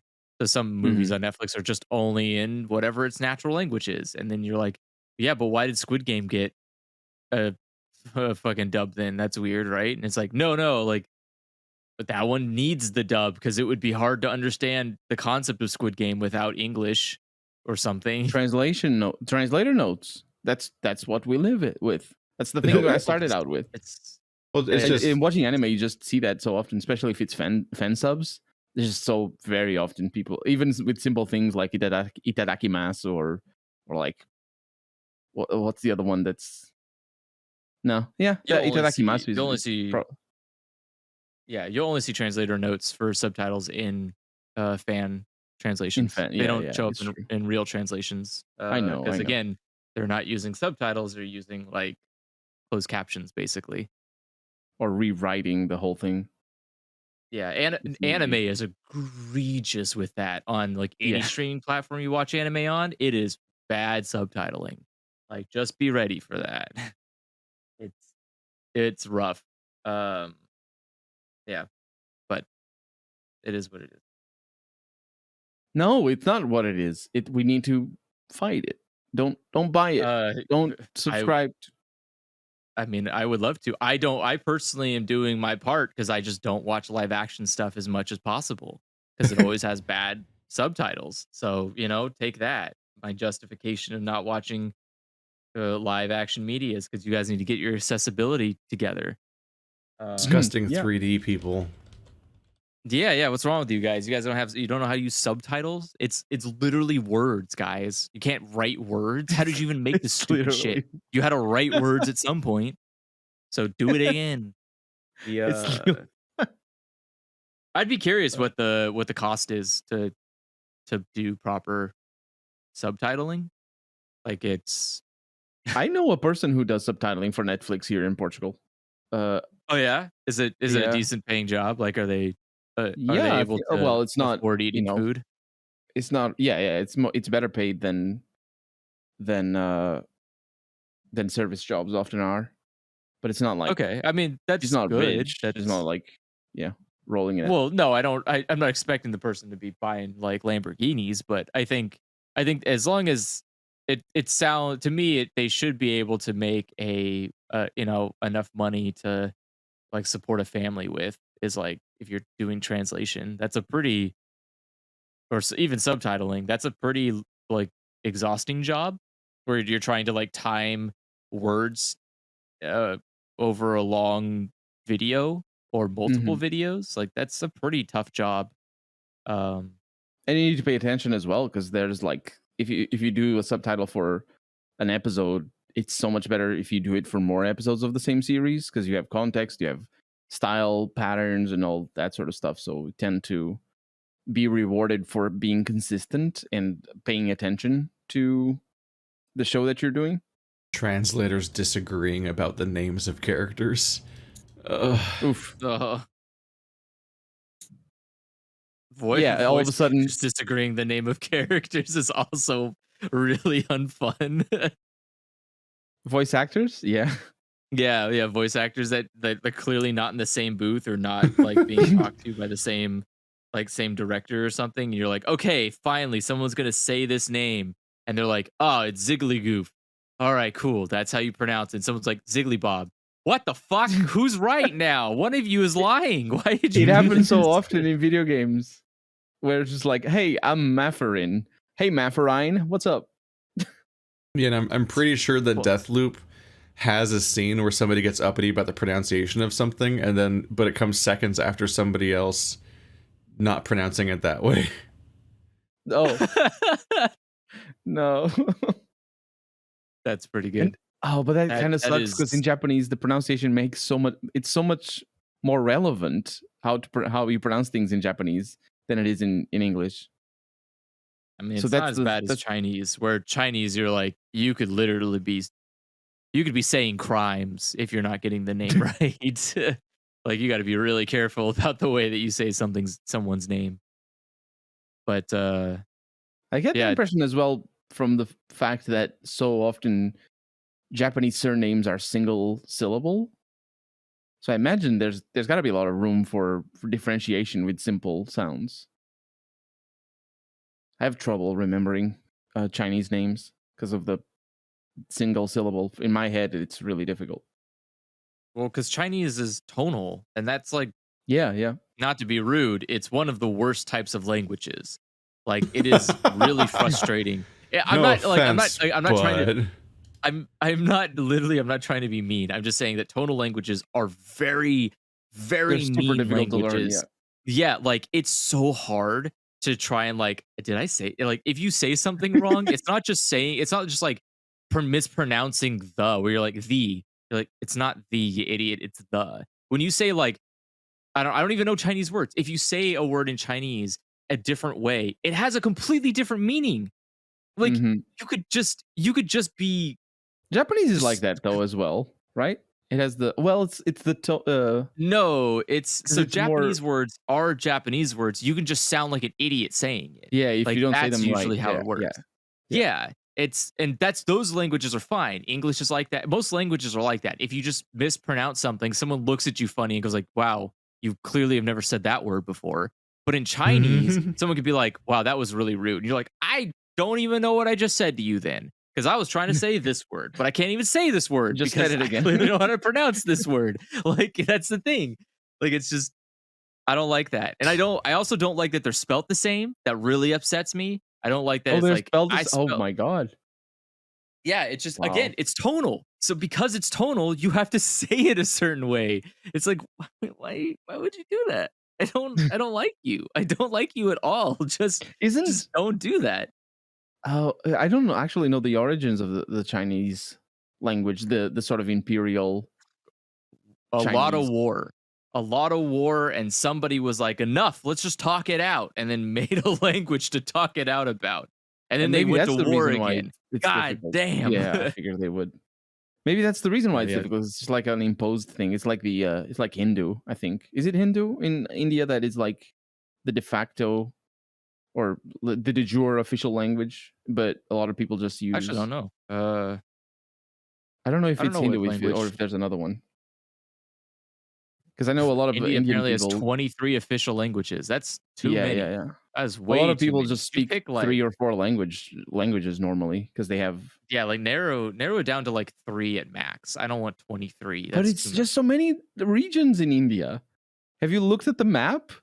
And not to mention the history behind That's those not my regions. fault. The regions aren't even 23. There's 1, 2, 3, 4, 5, 6, 7 regions. Fine. Seven's fine. You can have 7 different languages. 23? But then there's Okay, maybe different include people in 8 those regions because clearly this is like you need to put English in there too. Obviously, you have to have somewhere. English because Well, yeah, the somewhere. people But whose fault it was that this whole mess was in the first place is the language that you have to put in there. exactly.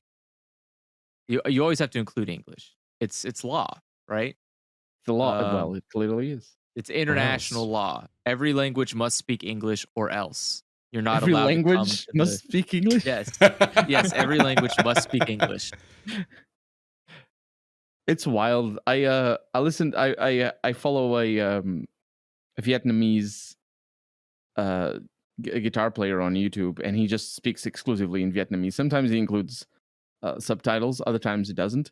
But like he just mixes English in the middle of so Yep. many of his sentences, and like I can half understand what he's going on about just by like full sentences sometimes. It's like, don't you know how to say that in English?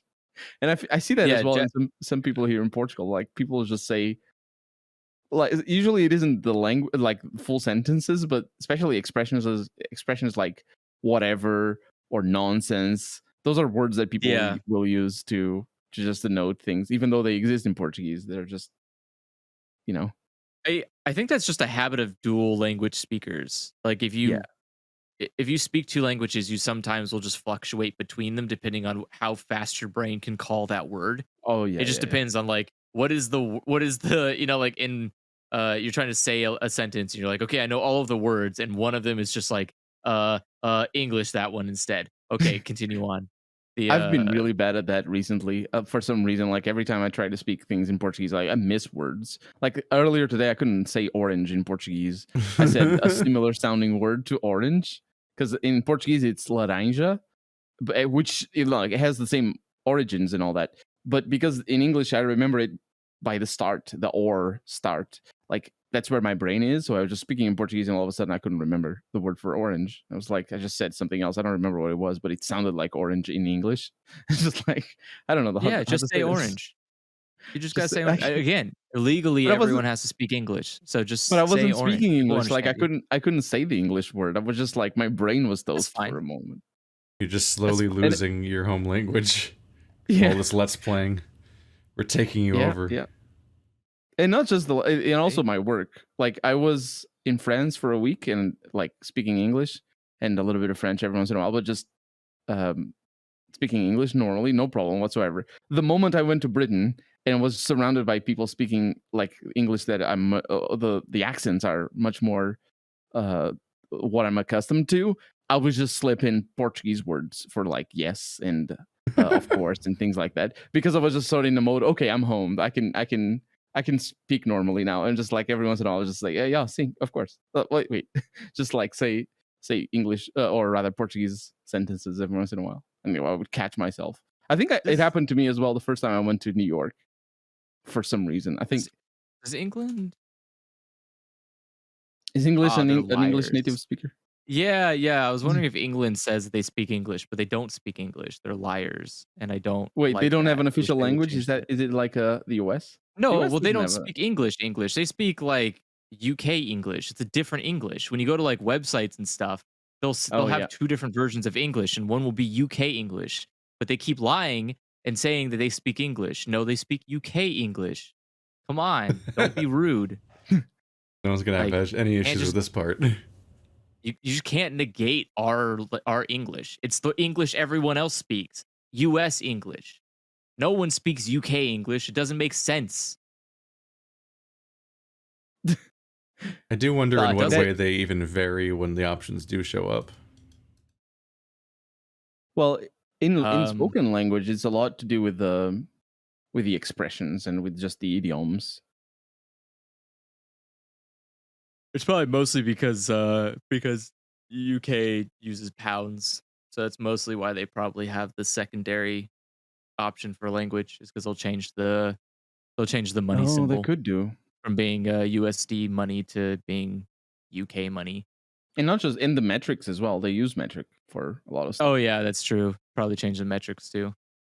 I don't know. I don't want to touch UK English. I don't want to look at it. I don't want to see it. I don't want to hear it. I don't want to be anywhere near it. So a website offers me US English, immediately clicking it just as fast as possible. Get me outta I'm here. sure they'll be miffed to hear that. Exactly. I don't even know what you just said How- to me, but I how don't like it. I dare don't like you. anything you just said. It's just I don't want to know what a myth is. I don't want to know. It's awful. Do you Why wanna- would you say that? Mate, Gonna be Mate, do you right know what miffed. mate, do you know what a deer with no eyes is? I don't want to mate with nobody. Leave me alone. Stop. I don't like this. The no What is wrong with you? idea. Get it? Because it's my British joke. What? What A was deer with- British? Because you can say it in American accents. You can say a deer with no eyes. Oh, he said a deer. Sorry. I didn't Oh, pronounce it properly. I'm no. not British. I can't say things. I mean, you could. It's a no Oh. idea.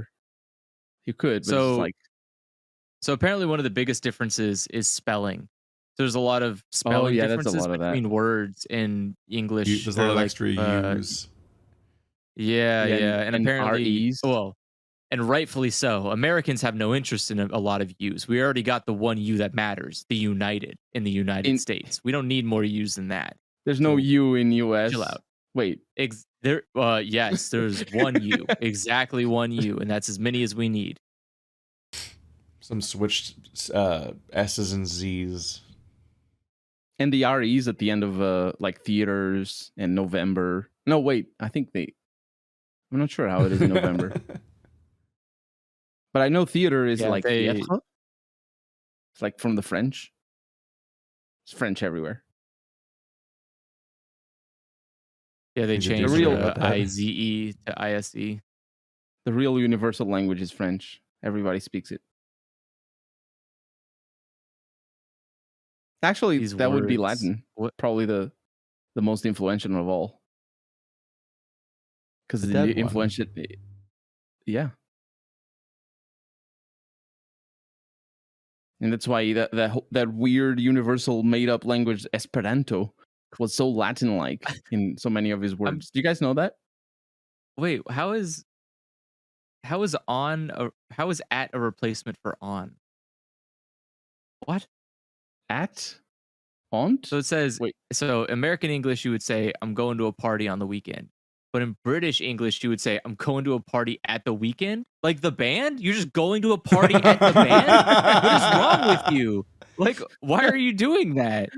Oh, I didn't know that. I didn't know that distinction. Yeah, they invited me to their house. The weekend isn't a thing. You can't like go to it. It's just a time of day. Like The weekend is a how do you- bar, okay?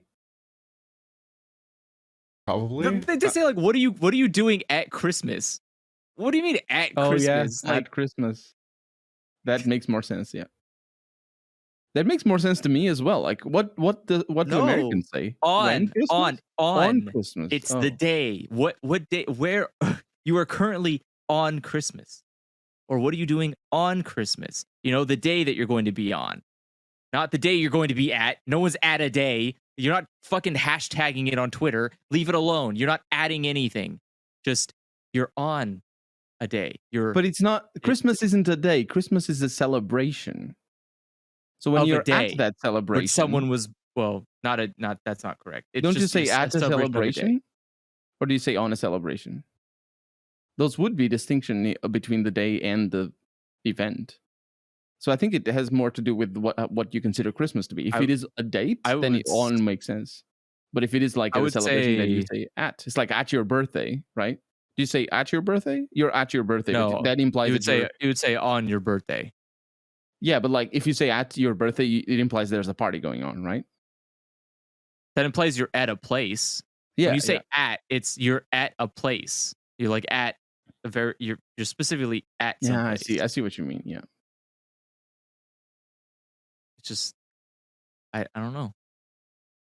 It's too much. Just don't do that. You can just fix that. You can fix that problem, and then You you're don't one know- step closer.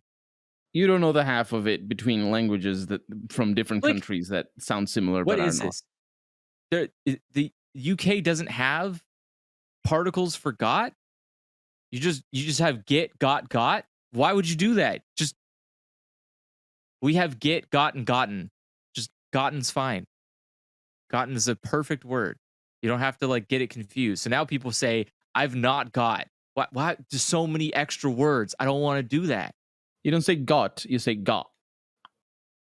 No, we. I've So not got. I haven't gotten any news. Got. Versus I've not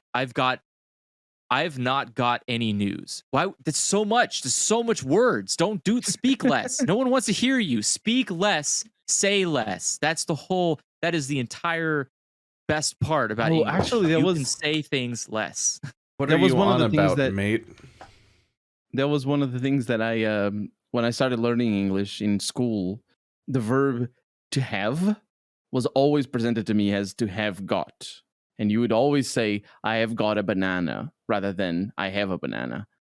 But then I Yes. learned that pretty fast that Americans don't say that. And I was like, oh, Mm-mm. wait, the got is not needed. You don't. So I think it might have to do with the like formal version of the verb. Maybe. I don't know. We didn't grow up with monarchy, so we didn't have to talk fancy. We just got to talk like regular people. And it sounds like what happens when you let rich like oligarchies live in your country is they get to have fancy ways to talk like at the party.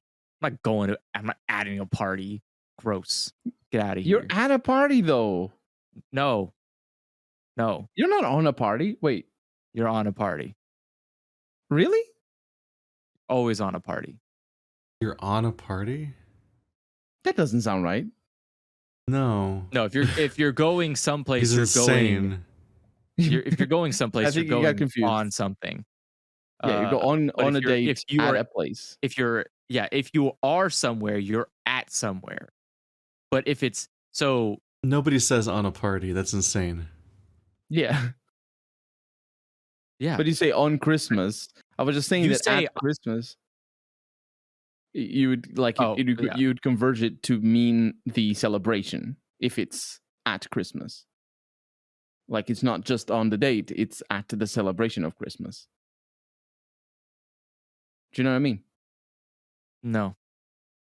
Maybe it doesn't make sense. Maybe I'm wrong, since I'm not a native speaker at either one of those languages.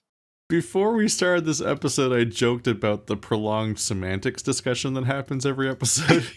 And now we're here literally it is. arguing about grammar. Yeah. Either way, whoever has the power, work really hard to convert England to speaking US English, and then we can all be happy together. We'll finally fix this dastardly problem of there being two Englishes when there should only be one. I- There can only be Realistically one. Realistically Alright, well- speaking, I would think the US would speak British English faster than the other way around. Absolutely not. We would never do that. That would be a sin against the founding fathers. All right, Who well, this spoke has been British Dialogue English? Choices. It Hope has you- been. The founding fathers spoke British English. Hope you're right chuffed with the answer we gave your question. We'll see you guys next week. Toodaloo. Bye. Bye. Goodbye.